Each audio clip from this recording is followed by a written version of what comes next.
itu persiapkan diri kita. Ibarat orang yang mau bertempur sudah mempersiapkan segalanya ketika akan menuju ke medan pertempuran. Jangan nanti setelah kita masuk di bulan Ramadan baru kemudian kita bersiap-siap.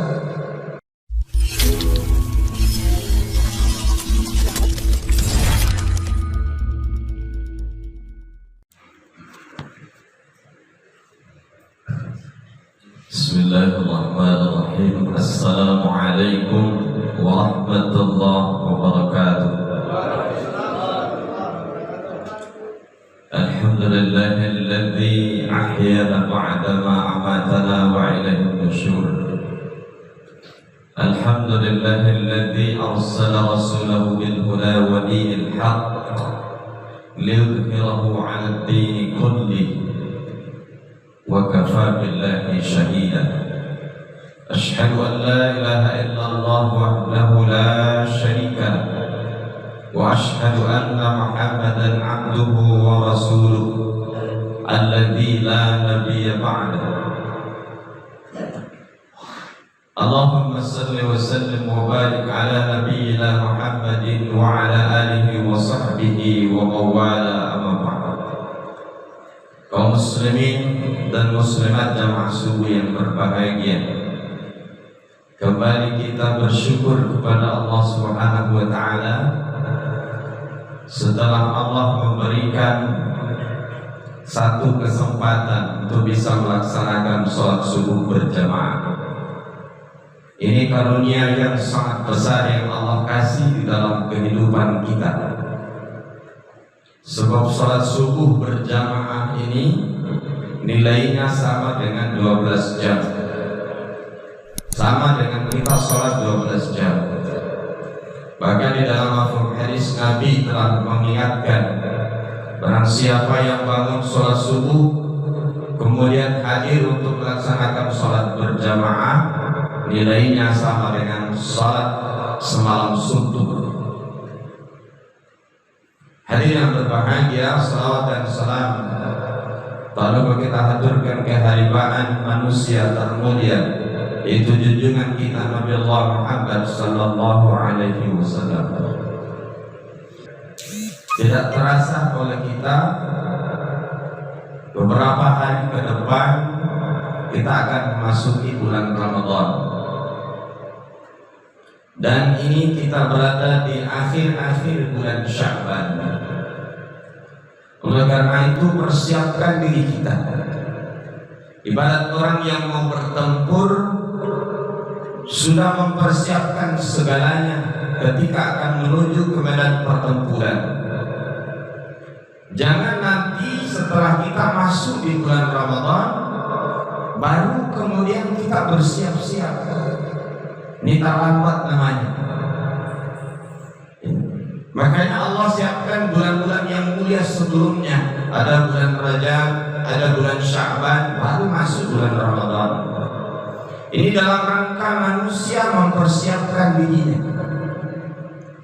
Siapa yang berpuasa, siapa yang beribadah di bulan-bulan mulia itu, Allah lipat gandakan kebaikan-kebaikannya. Jadi kalau kita berpuasa di bulan Rajab, maka nilainya berbeda dengan bulan sebelumnya. Allah lipat gandakan kebaikan-kebaikannya. Bahkan dikatakan beberapa pendapat ulama, jangankan kebaikannya, kejelekan itu berlipat ganda. Karena di sana adalah bulan haram, bulan yang mulia. Ada 4 bulan haram. Ya, yang pertama Zulqaidah, kemudian Zulhijjah, bulan Muharram, dan yang satunya adalah bulan Rajab. Kemudian setelah bulan Rajab Allah siapkan bulan Sya'ban. Bulan Sya'ban ini banyak orang lalai di dalamnya, sehingga Nabi seringkali mengingatkan bulan Sya'ban ini adalah bulan di mana orang banyak lalai. Kenapa banyak lalai? Ini bulan di mana sebentar lagi akan menuju ke bulan Ramadan. Maka wanita-wanita di zaman itu, kata Nabi, yang belum sempat melaksanakan mengganti ibadah puasanya, maka bulan Sya'ban, silakan laksanakan pada bulan itu, karena itu detik-detik terakhir masuk bulan Ramadan. Yang kedua, bulan Sya'ban ini persiapan, artinya ini ancang-ancang. Kalau kita di bulan Sya'ban sudah siap, maka masuk di bulan Ramadan tidak ada masalah. Maka perbanyak puasa sunnah di bulan Sya'ban. Ya minimal Senin dan Kamis bisa kita lakukan.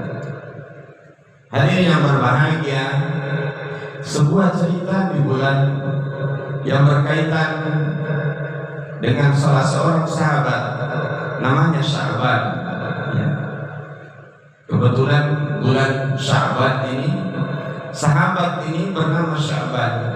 Dia selalu hadir di awal waktu, ketika belum masuk waktu sholat dia sudah hadir di masjid. Dan biasanya dia berada di pojok-pojok masjid. Maka Nabi pun membiarkannya. Karena Sya'ban ini berpikir, saya mengambil tempat yang nyaman supaya tidak mengganggu sahabat yang lain untuk ibadah. Maka suatu ketika di subuh hari Sya'ban tidak hadir. Maka Nabi mencari-cari mana sahabat yang biasanya sholatnya di pojok. Ini belum masuk waktu, sudah masuk waktu subuh, sudah selesai azan, orang itu nggak nampak. Nabi keheranan. Disinilah Nabi, kejadiannya Nabi melihat, oh ada jamaah yang tidak hadir. Ya, ini barangkali tugas bersama bagi kita saling mengingatkan, loh kok ada jamaah tidak hadir. Hadirin yang berbahagia, seorang sahabat ini ketika dia tidak hadir, Nabi mengatakan di mana dia? Sahabat malah mengatakan, kan tidak tahu ya Rasul. Biasanya dia lebih awal datang, tapi kali ini kok tidak ada. Maka Nabi katakan, jangan dulu diiqamat, tunggu dulu. Sampai kemudian lama sekali dia menunggu. Nabi menunda iqamat, menunda melaksanakan sholat subuh demi menunggu sahabat itu. Sampai kemudian di ufuk timur sudah nampak mulai kemerah-merahan. Jadi ini menunjukkan bahwa sholat subuh itu boleh ditunda demi menjaga jamaah. Ada jamaah kita yang tidak hadir, padahal dia selalu ada. Kenapa kali ini dia tidak ada? Sampai Nabi khawatir jangan-jangan kita kesiangan sholat subuh. Lalu Nabi mengatakan, silahkan iqamat, kita laksanakan sholat subuh. Ada yang berbahagia, selesai sholat subuh Nabi menengok lagi, sudah adakah sahabat itu? Yang lain mengatakan, tidak ada ya Rasul. Akhirnya setelah mereka melaksanakan sholat subuh, mereka selesai berdoa, berwirid, lalu kemudian Nabi mengatakan kepada sahabat, ayo kita cari di mana sahabat ini. Ini barusan dia tidak hadir. Mungkin dia sakit atau apa. Sahabat ini mengatakan, ya Rasul, rumah sahabat ini jauh, sangat jauh. Kalau kita ingin menempuh perjalanan dengan jalan kaki, kita butuh waktu 2 jam. Jauh sekali. Jauh sekali. Bayangkan butuh naik turun gunung bukit, melewati padang pasir, jauh sekali, baru kita sampai ke rumah sahabat itu. Nabi mengatakan, tak masalah, ayo kita tengok. Biasanya dia hadir kok tidak hadir. Jadi itu sudah terdata jamaah. Nabi sendiri mendata sahabat itu, oh ini yang tidak hadir. Ada yang tidak hadir, mesti Nabi menanyakan, kemana dia? Kemana dia? Hadirin yang berbahagia, maka kemudian Nabi bersama para sahabat ke rumah Sya'ban ini. Setelah menempuh perjalanan yang cukup panjang, sampailah Nabi ke rumah Sya'ban. Lalu Nabi mengetuk pintu dan memberikan salam. Lalu keluarlah seorang wanita, yaitu istri Sya'ban. Lalu Nabi mengatakan, di mana Sya'ban? Kenapa dia tidak hadir sholat subuh? Istrinya kemudian menangis di hadapan Rasul. Lalu dia mengatakan, ya Rasul, Sya'ban telah mendahului kita ya Rasul. Dia baru saja dipanggil oleh Allah Subhanahu wa Ta'ala, sehingga dia tidak hadir lagi ke masjid. Nabi SAW bersedih karena telah ditinggal oleh salah seorang sahabatnya yang tadinya hadir sholat berjamaah, kini telah kehilangan. Tapi wanita ini kemudian mengatakan, ya Rasul, ada sakaratul maut yang kami tidak paham olehnya. Maka Nabi mengatakan apa yang dia katakan. Sang wanita ini mengatakan, ya Rasul, menjelang kematiannya dia mengatakan, kenapa tidak lebih jauh? Kemudian yang kedua dia mengatakan, kenapa tidak lebih banyak? Dan yang ketiga dia mengatakan, kenapa bukan yang baru? Kenapa dia mengucapkan itu? Maka Nabi pun tersenyum lalu dia mengatakan, sesungguhnya sahabat Sa'ban ini telah ditampakkan olehnya kebaikan-kebaikan yang dia lakukan di masa hidupnya. Maka hadirin yang berbahagia, kebaikan-kebaikan yang biasa kita lakukan, kegiatan rutinitas yang kita lakukan di masa hidup kita, maka Allah akan tampakkan di akhir-akhir ketika kita sakaratul maut. Begitu juga kebiasaan-kebiasaan buruk. Tidak bisa sesuatu apapun selamanya kita tutupi. Kebiasaan buruk yang masih terbawa-bawa oleh kita, maka itu akan Allah tampakkan. Ketika sakaratul maut, seakan-akan di hadapan kita itu nampak ada layar lebar. Inilah kebiasaan-kebiasaan yang kita lakukan. Maka jangan heran ada orang sakaratul maut itu ketika dia sakaratul maut seperti orang yang ketakutan. Tapi di sisi lain ada orang sakaratul maut tersenyum-senyum. Padahal ini sakaratul maut, betapa sakitnya ketika dicabut ruh. Dicabutnya ruh bukan dari mulut, dicabutnya ruh itu dari ubun-ubun. Ruh yang sudah menyatu dengan tubuh kita itu Allah cabut.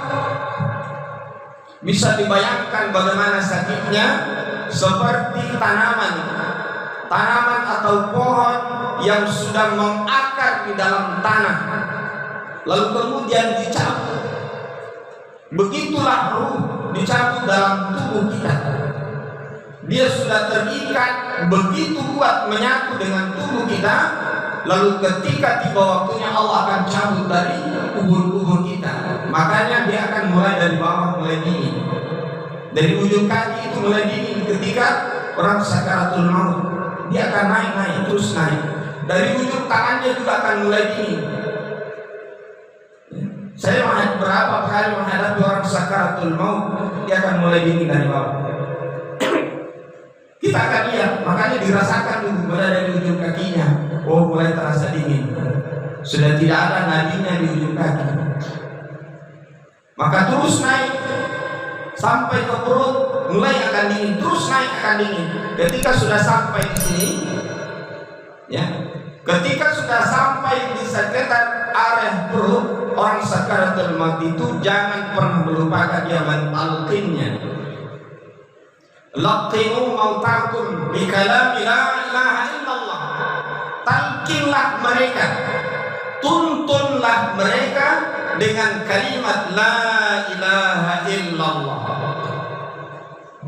Disinilah perbedaan orang mengatakan ada yang mentalqinnya sebelum kematiannya, dan sebagian pendapat mengatakan ditalqinnya setelah orang meninggal. Makanya berbeda pendapat. Orang ada yang mau mentalqinnya di kuburan, ada yang tidak, karena dia paham mentalqinnya itu pada saat menjelang sakaratul maut. Tapi sebagian yang mengatakan mentalqinnya setelah dikuburkan, itu tidak ada masalah. Nggak usah kita perdebatkan terlalu jauh. Yang jelas bagi kita ketika orang sakaratul maut, jangan perdengarkan apa-apa yang lain. Ya, kalau perlu tahan tangisan, kalau bisa sedapat mungkin. Kalau ada orang yang tangisannya sampai kedengaran mengganggu orang sakaratul maut, suruh pindah dulu dari tempat itu. Apalagi meraung-raung, yang boleh dia diperdengarkan tidak lain adalah kalimat la ilaha illallah. Dan kalau sudah sempat dia mengucapkannya, jangan lagi diperdengarkan kalimat yang lain. Pelan-pelan dituntun, jangan juga terlalu cepat. maka dia akan sampai kemudian dia akan hilang. Maka mata ini akan mengikuti ruh itu ke atas. Maka itu mata sampai bola mata yang putih itu naik, melihat itu ruh dicabut. Hadirin yang berbahagia, apa yang diucapkan oleh Sya'ban ini, maka Nabi katakan Sya'ban ini karena kebiasaannya mondar-mandir menuju ke masjid ini, maka Allah tampakkan pahalanya setiap langkah. Setiap langkah yang dia lakukan ketika menuju ke masjidnya, Allah tampakkan pahalanya. Bayangkan 2 jam dia berjalan, 2 jam dia berjalan menuju ke masjid, 2 jam berjalan dia pulang. Pahala itu luar biasa. 1 langkah Allah berikan 1 pahala, 1 langkah Allah gugurkan 1 dosa, 1 langkah Allah angkat derajatnya. Maka Sya'ban ini begitu senangnya dia melihat, begitu pahala yang Allah tampakkan setiap langkah-langkahnya dia menuju ke masjid. Maka berbahagialah orang yang jauh dari masjid, langkah-langkah ini terhitung. Tapi yang membuat kemudian dia menyesal, kenapa tidak lebih jauh rumahnya? Andaikan lebih jauh lagi rumahnya dari masjid, maka tentu pahala yang Allah berikan akan lebih banyak lagi. Dia menyesal 2 jam, kenapa tidak 3 jam? Berbeda dengan kebanyakan kita, rumahnya sudah dekat, tapi masih tak mau melangkah juga ke masjid. Inilah hati yang berbahagia. Jadi dia menyesal kenapa tidak lebih jauh. Karena seandainya lebih jauh rumahnya dia menuju ke masjid, langkah-langkah yang dia lakukan tentu lebih banyak, dan tentu pahala yang Allah berikan tentu pasti dan pasti akan lebih banyak daripada itu. Dia menyesal padahal perjalanannya 2 jam. Yang kedua, dia mengatakan kenapa tidak lebih banyak. Suatu ketika Sya'ban ini ketika hendak makan, bukan hendak minum, bilang dia bahwa akan minum. Iya. Ketika hendak makan, ada sebuah roti yang dia ingin makan, tapi tiba-tiba kemudian datang pengemis kepadanya meminta-minta, ya Tuhan berikan aku makan. Sudah 3 hari aku tidak makan. Maka Sya'ban melihat orang ini, dia iba, timbul rasa kasihan, lalu dia bagi 2 roti. Ya, tapi jangan bayangkan roti gepeng yang kita sering beli, terlalu kecil, mau dibagi 2, 1 saja hanya langsung 1 ditelan pun bisa, mau dibagi 2 kayak ada tanggung. Rotinya orang Arab itu sebesar songkok kita ya. Bahkan mungkin ada yang lebih besar. Dibagi 2 itu roti. Dia kasih separuhnya untuk orang yang peminta-minta tadi, 1 untuk dia makan. Ternyata ketika sakaratul maut, pahala berbagi itu luar biasa. Allah tampakkan di hadapannya, sehingga dia menyesal, kenapa tidak semuanya roti aku berikan? Kenapa tidak lebih banyak yang aku berikan? Kenapa separuhnya? Andaikan aku berikan semuanya, tentu pahala yang Allah berikan ini pasti dan pasti akan lebih banyak. Dia menyesal. Maka ibu-ibu yang sering bersedekah subuh itu nanti Allah tampakkan itu pahalanya demi pahala. Oh, 1 hari luar biasa pahalanya. Yang bersedekah dengan tehnya, sedekah dengan tehnya, nanti menyesal kemudian, kenapa teh yang aku sedekahkan, kenapa bukan susu? Jadi ibu jangan tersinggung, minggu depan masih ada kesempatan. Mereka menyesal, kenapa tidak lebih banyak yang aku berikan? Kalau bersedekah jangan lakukan, apalagi Jumat, sedekah subuh. Tapi alhamdulillah di Muara Barat Semarang sedekah subuh luar biasa. Luar biasa gerakan-gerakan sedekah subuh. Ayo kita laksanakan gerakan sedekah subuh. Karena orang berdakwah tidak semuanya bisa di atas mimbar. Ada orang yang bisa berdakwah dengan hartanya. Ya. Jadi dakwah ini bukan satu batasan-batasan, tetapi dakwah ini sangat luas maknanya. Ada orang berdakwah dengan senyumnya, mengajak orang bagaimana orang tersenyum. Ada orang berdakwah dengan lisannya, ya seperti saya lakukan, berceramah. Ada orang berdakwah dengan perilakunya, bahkan ada orang berdakwah dengan hartanya.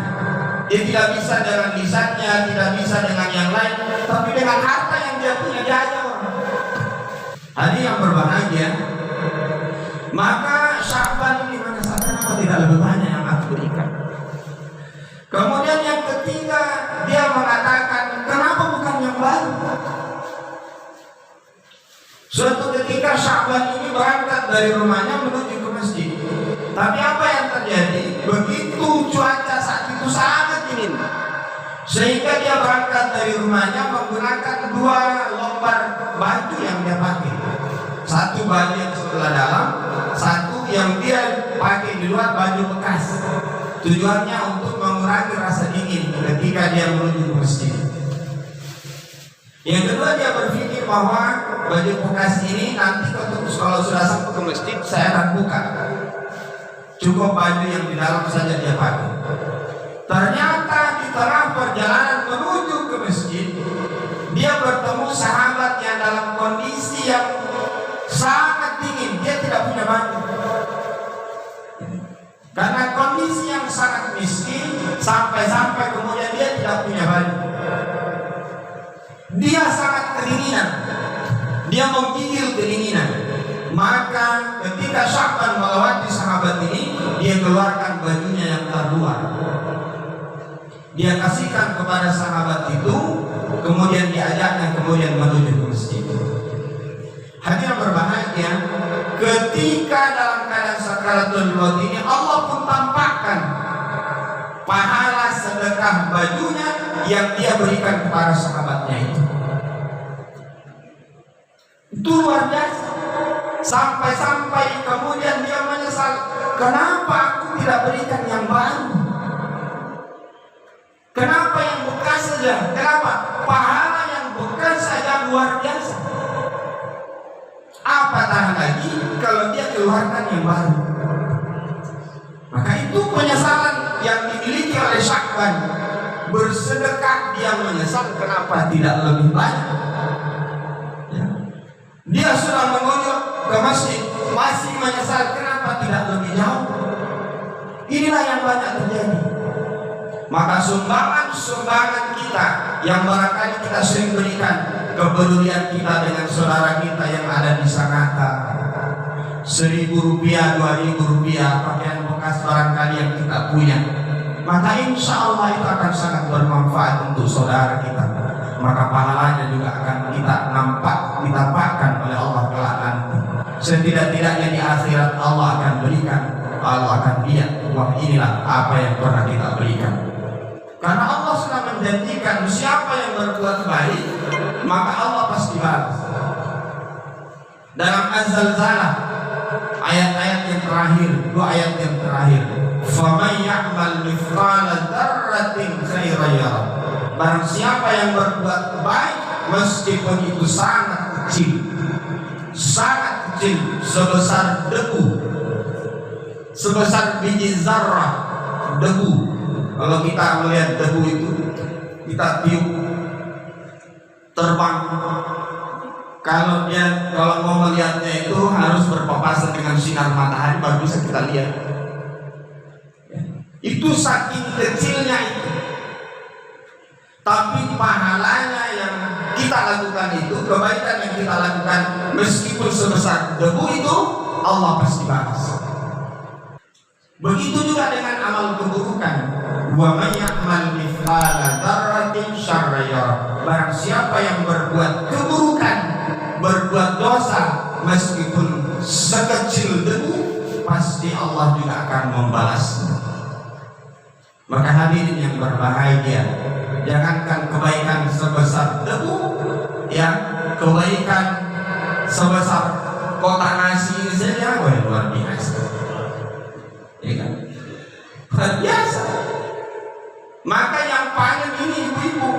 Ibu-ibu yang dari tadi malam sudah mempersiapkan subuh, sebelum subuh dia sudah bangun.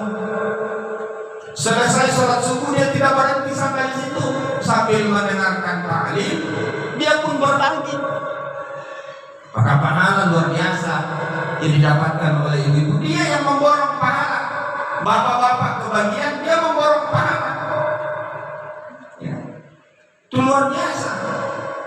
Maka gerakan-gerakan seperti ini mudah-mudahan senantiasa mampu kita istiqomahkan di dalam kehidupan kita. Ya, apalagi setiap Jumat luar biasa. Hari Jumat adalah hari yang terbaik di setiap pekannya. Di setiap tahunnya ada waktu-waktu yang terbaik, yaitu bulan Ramadan. Bulan Ramadan termasuk bulan-bulan yang terbaik.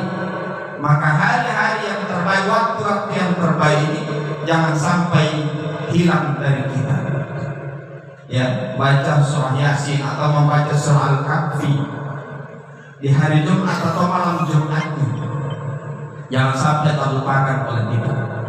Karena ini adalah amalan-amalan yang terbaik yang Allah berikan kebaikan-kebaikan yang berlipat ganda kepada orang-orang yang ketika sempat untuk melaksanakannya.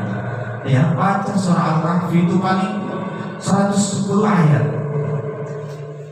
Itu kalau kita sudah rutin membacanya, ya paling 1/4 jam, nggak sampai. Kalau sudah rutin, kalau awal-awal mungkin ya 1/4 jam, 20 menit. Tapi kalau sudah terbiasa, insya Allah sama dengan Yasin. Yasin kalau kita sudah terbiasa membacanya, ya insya Allah bisa lebih lancar dan itu bisa lebih cepat. Kalau awal-awal masih susah kita, barangkali kita baca 20 menit kalau masih awal-awal. Tapi kalau sudah setengah hafal, apalagi kalau sudah dihafal, wah sudah paling 10 menit. Ini tergantung kebiasaan kita. Maka hadirin yang berbahagia, mudah-mudahan cerita singkat tentang Sya'ban ini menginspirasi bagi kita bahwa setiap kebaikan-kebaikan yang sudah kita lakukan masih akan timbul penyesalan di kemudian hari. Kenapa kurang kebaikan yang aku lakukan? Andaikan kebaikan ini lebih banyak, tentu pahala yang Allah berikan akan lebih banyak lagi daripada itu. Ya, jangan berpikir ya hari ini karena istrinya satu, andaikan saya lebih daripada itu, pasti lebih banyak masalahnya. Ya, jangan terlalu luas, ya, jangan terlalu meluas. Tadi yang berbahagia, mudah-mudahan Allah istiqomahkan kita dalam kebaikan ini sehingga sampai kemudian di akhir hayat hidup kita Allah pun tampakkan kebaikan-kebaikan itu dan Allah balas kebaikan itu dengan berlipat ganda.